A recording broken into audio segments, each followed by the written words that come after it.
উপজেলা পরিষদ নির্বাচনে কোনো কেন্দ্রে জাল ভোট হলে ভোট বন্ধ করে দেয়া এবং সহিংসতা সহ্য না করার হুঁশিয়ারি দিয়েছেন কমিশনার আহসান হাবিব খান।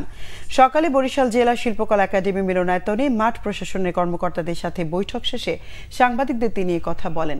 ৮ মে বরিশাল সদর ও বাকেরগঞ্জ উপজেলা পরিষদের নির্বাচন। অবাধ নিরপেক্ষ ভোট করতে চায় জানিয়ে ভোট গ্রহণ কর্মকর্তাদের নানা দিক নির্দেশনা দেন নির্বাচন কমিশনার আহসান হাবিব। জানান, কারো প্রতি পক্ষপাত নয়, অবাধ নিরপেক্ষ ভোট গ্রহণে বদ্ধপরিকর কমিশন। একটা জাল ভোট যদি হয়, সঙ্গে সঙ্গে সেই কেন্দ্র বন্ধ হবে। যদি ওখানে কেউ কোন রকম অস্বস্তিকর পরিবেশ বা স্বাভাবিক পরিবেশকে বিঘ্ন ঘটায়, সেই ক্ষেত্রে আইন শৃঙ্খলা বাহিনীকে ডাকবে।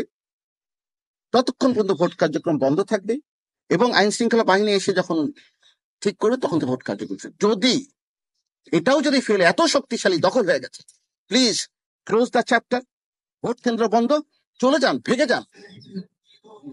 বাট কোন প্রকার সহিংসতাকে গ্রহণ করা হবে না, পরিষ্কার ভাবে তাদেরকে আমরা নির্দেশনা দিয়ে দিয়েছি।